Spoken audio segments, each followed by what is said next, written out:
Jake had been learning English for almost 2 years. Every morning, he listened to English podcasts. Every evening, he studied new words. Every weekend, he promised himself the same thing. One more month. I just need one more month. Then, I'll finally start speaking English. 1 month passed. Nothing changed.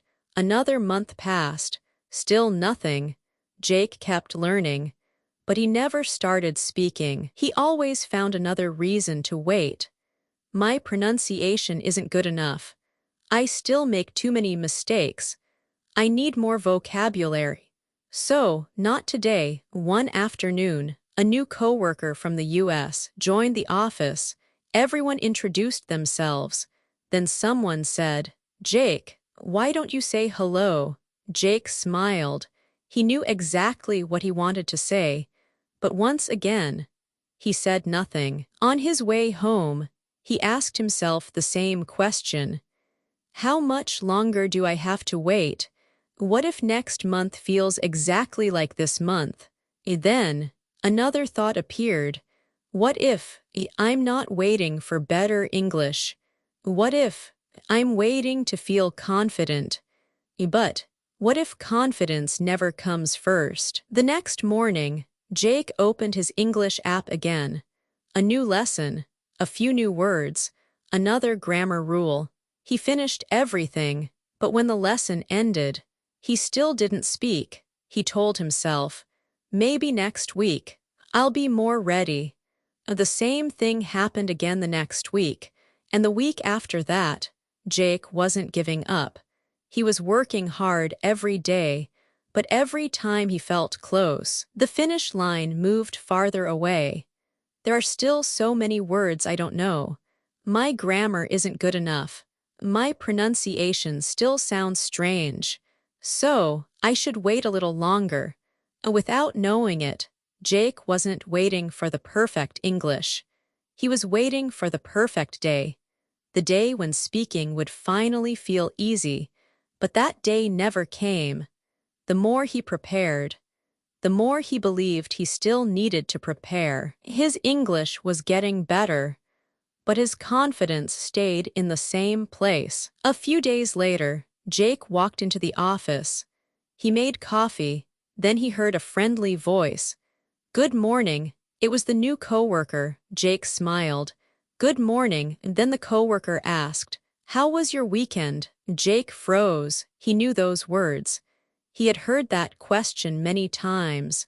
He even knew how to answer it, but his mind suddenly went blank.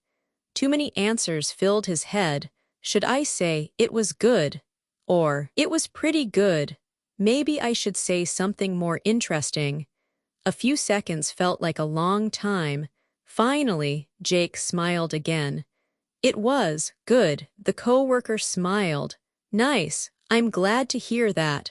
Then the conversation moved on. No one laughed. No one corrected his English. No one looked surprised. But Jake couldn't stop thinking about it. Why did such a simple question feel so hard? That night, Jake couldn't stop thinking about what happened. It wasn't a difficult conversation. It lasted less than 30 seconds. So why did it feel so difficult? On his way home, he remembered something his teacher once said. Confidence doesn't come before speaking. It grows after you start speaking. Jake had always believed the opposite. He thought, one day, I'll feel confident. Then, I'll start speaking. But now, he saw the problem. He wasn't waiting for better English. He was waiting for a feeling, and feelings don't always come first. Sometimes, they come after the first step. For the first time, Jake realized he had been standing at the starting line, waiting to feel ready, instead of simply taking one small step. The next day, Jake's teacher gave the class a small challenge. Today, I don't want you to learn anything new. I only want you to say one sentence. The class looked surprised. Just one? The teacher smiled. Yes, one sentence. But say it out loud. Every day, Jake chose a simple one. My name is Jake. He said it once, then again, and again, 10 times. The next day, he chose another sentence. I'm learning English. Again, 10 times, no new grammar, no difficult words, just simple sentences he could really use. After a few days, something changed. The words came out a little faster. He didn't need to think about every word.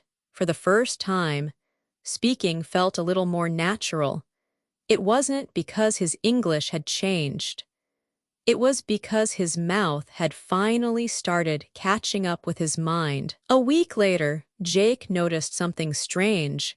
The sentences hadn't changed, but saying them felt easier. He didn't need to stop after every word. He didn't need to think about every sentence. His mouth already knew where to go. His teacher smiled. That's how confidence grows. Not all at once. One sentence at a time. In the U.S., people ask the same questions every day. How are you? How's it going? What do you do? They've answered them thousands of times. They don't sound confident because they are special. They sound confident because they've said those words again and again. Jake finally understood. Confidence wasn't something he had to find. It was something he had to build. The next Monday, Jake walked into the office again. He saw the same coworker. This time, he didn't look away. He smiled. Good morning. The coworker smiled back. Good morning. Then came the familiar question. How are you? Jake took a small breath. I'm doing well. How about you? The words weren't perfect, but they came naturally. The coworker smiled. I'm doing great. Thanks for asking. They talked for another minute.